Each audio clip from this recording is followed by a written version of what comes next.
Imagine a war that began without a direct attack, a war that ended without a clear winner, and three world leaders who all claimed victory for their own reasons.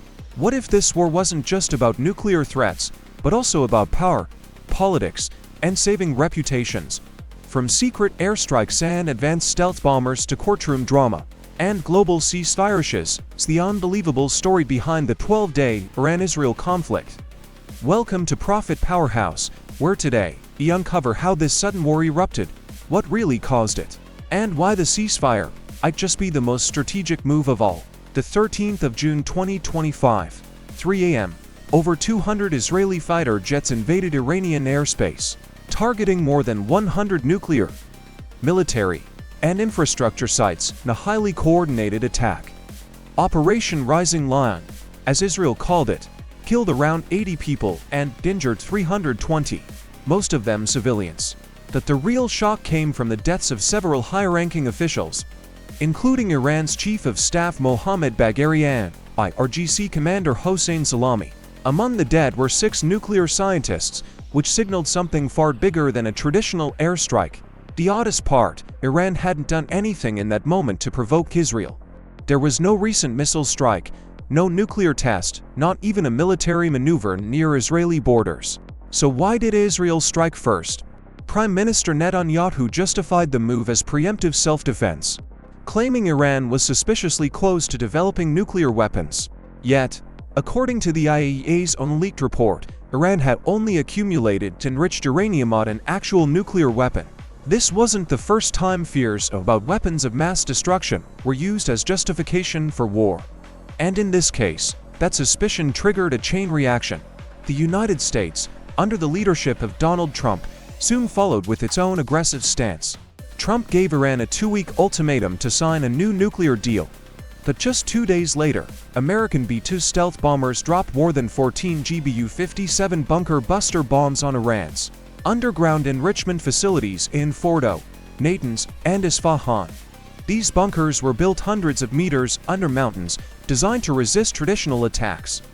The US deployed its most powerful nuclear weapon, the GBU-57 massive ordnance penetrator, weighing over 13,000 kilograms and capable of penetrating 60 meters of solid earth.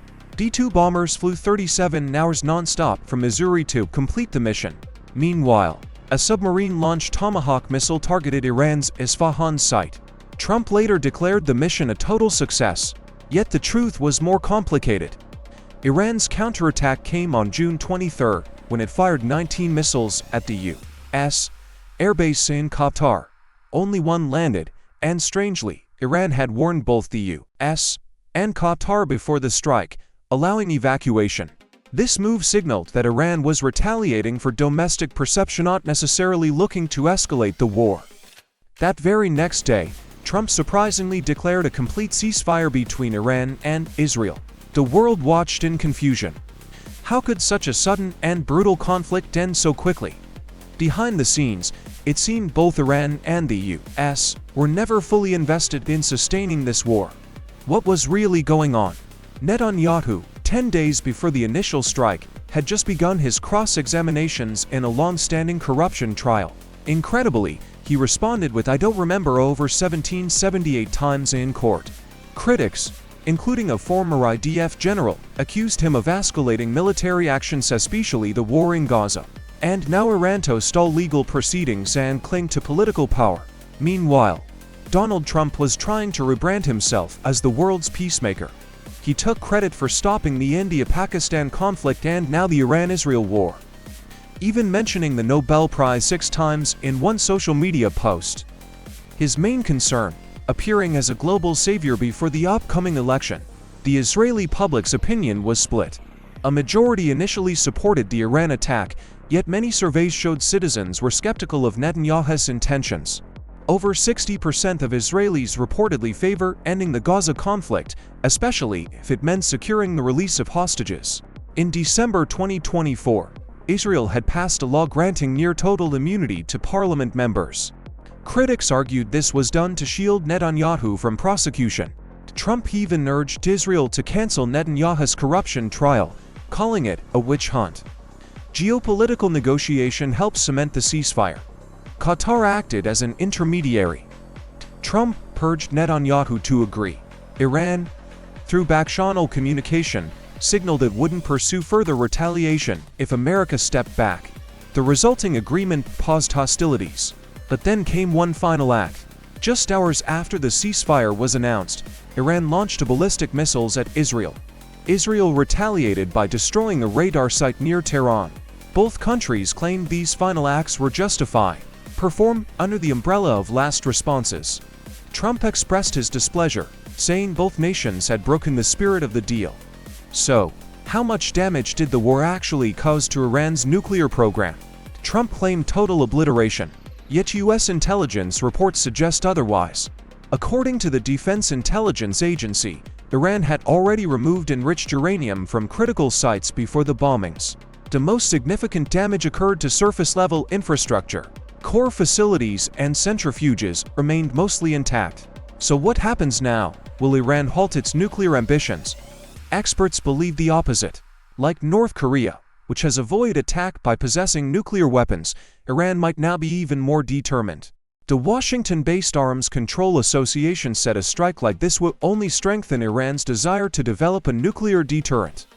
Officially, Iran has maintained that its nuclear program is peaceful. Supreme Leader Khamenei issued a fatwa in 2003 against nuclear weapons, and this stance has never been officially changed. In March 2025, U.S. intelligence confirmed this position. But after the Israeli attack, U.S. officials suddenly reversed their statements, suggesting Iran might be days away from building a bomb. The IAEA director, Rafael Grossi, publicly rejected these claims, asserting that no active nuclear weapons program was found in Iran.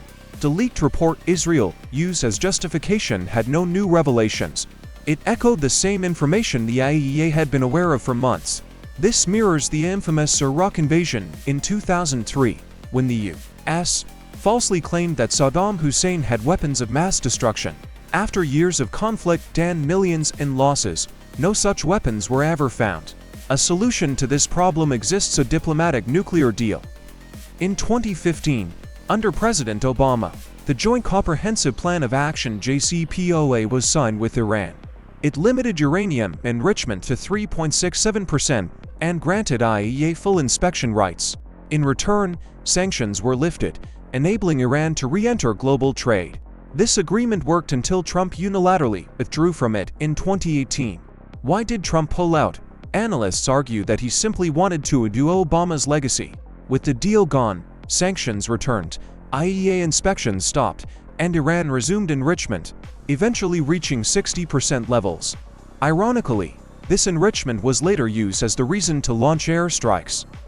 In essence, it was Trump's own policies that created the conditions for this war. Yet he now wants to be credited for stopping it. To resolve the crisis for good, a new nuclear deal is necessary. But will Trump, or any future U.S. leader, take that step?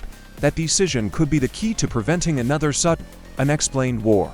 If you found this breakdown helpful, be sure to like this video and subscribe to Profit Powerhouse for more deep dives into global conflicts, politics, and financial power plays. Thank you for watching.